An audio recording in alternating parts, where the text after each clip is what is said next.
I'll be showing you how to use the S Pen to translate on your Samsung Galaxy S24 Ultra.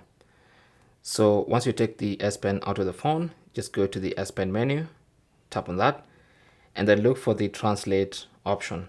Now, if it's not there, then you just have to tap on add and add it. So it should be among the S Pen features. So long press on the translate option and add it to your S Pen menu. And then now hit the back button.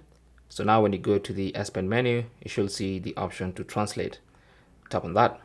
Now with that open, you can now go to any app on your phone that has something you need to translate. First, you can set the original language. Let's say it's Spanish and you want it translated to English. Okay, so simply go to any app that has the language you want to translate, and then just put your